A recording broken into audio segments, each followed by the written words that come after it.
जब वोट देने जाना तो एक ही बात दिमाग लगा लेना, खाली अफगानिस्तान की स्थिति याद कर लेना, आपको पता चल जाएगा कि आपको वोट कहां देना है, मुहर कहां लगनी है। मैं किसी पार्टी विशेष का आदमी नहीं हूं, लेकिन मैं भारत का आदमी हूं और मुझे इतना तो पता ही है कि भारत किन हाथों में सुरक्षित है।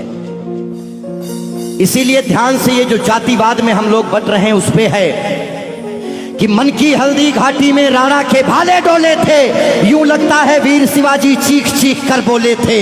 पुरखों का बलिदान घास की रोटी तक शर्मिंदा है, कट गई जंग में राणा की बोटी बोटी शर्मिंदा है। खुद अपनी पहचान मिटा दी कायर भूखे पेटों ने, जो टोपी जालीदार पहन ली हिंदू माँ के बेटों ने। और सर पर लानत तालियां नहीं, सुनिए पूरी बात, कि मन की हल्दी घाटी में राणा के भाले डोले थे, यूं लगता है वीर शिवाजी चीख चीख कर बोले थे।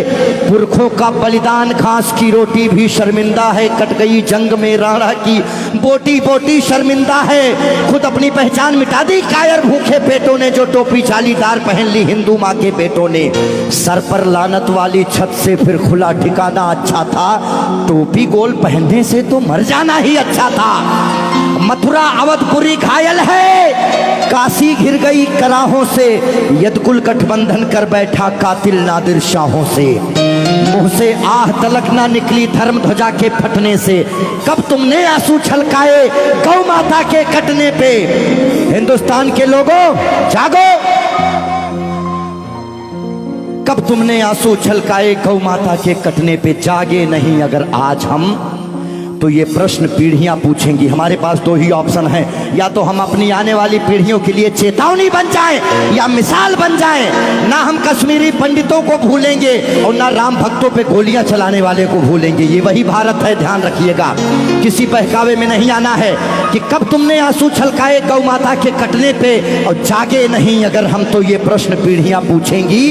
गन पकड़े हिंदुओं के बेटे और बुरके से लदी बेटियां पूछेंगी, बोलेंगी हे आर्य पुत्र इतना उद्धार किया होता, खतना करवाने से अच्छा हमको मार दिया होता। और सोते रहो सनातन वालों तुम सत्ता की गोदी में, पर सांस आखिरी तक भगवा की रक्षा हेतु लड़ूंगा मैं। शीश कलम करवा दूंगा पर कलमा नहीं पढ़ूंगा मैं, शीश कलम करवा दूंगा। आने याद रखना, हमारे भारत में 29 राज्य हैं, जिसमें से खाली 22 राज्यों में हम लोग बहुसंख्यक हैं, बाकी अल्पसंख्यक। इसीलिए मैं भजन भी गाता हूं, मैं जागरण भी करता हूं, क्योंकि मैं भारत, मेरा चैनल कभी भी बदल सकता है। अभी देशभक्ति चल रहा है, कभी कभी कपिल शर्मा लग जाएंगे, फिर कभी आस्था लग जाएगा। लेकिन एक बात का ध्यान रखना, हमेशा हम आज़ाद कैसे हुए ये बहुत मायने नहीं रखता है, लेकिन हम गुलाम कैसे हुए ये बहुत ज़्यादा मायने रखता है। आप जानने का प्रयास करना कि ऐसा क्या हुआ होगा भारत में जो पूरा अखंड भारत गुलामी की तरफ बढ़ गया। इस देश में जिनको चोर कहना था, जो मुगल भारत को लूटने आए, चाहे वो गजनी रहा हो, चाहे वो औरंगजेब, महान अकबर जिसको जिल्ले इलाही कहा गया, जिल्ले इलाही खुदा की परछाई को कहते हैं। और जो भारत के लोग अकबर को महान बताते हैं, जिल्ले इलाही, शहंशाह अकबर, जिल्ले इलाही खुदा की परछाई को कहता है। ये कौन सा जिल्ले इलाही है जो दिल्ली में महिलाओं की मंडियां लगाता है, महिलाओं की खरीदी फरोश करता है? इतनी काली परछाई कौन से जिल्ले इलाही की हो सकती है? इसीलिए आप अपने हीरोज, अपने बच्चों को बताओ कि ये देश भगत सिंह की वजह से, ये देश जियो तिवारी जनेऊधारी, चंद्रशेखर आजाद, ये देश मंगल पांडे, बुंदेले हर बोलों के मुंह हमने सुनी कहानी थी और खूब लड़ी मर्दानी वो तो।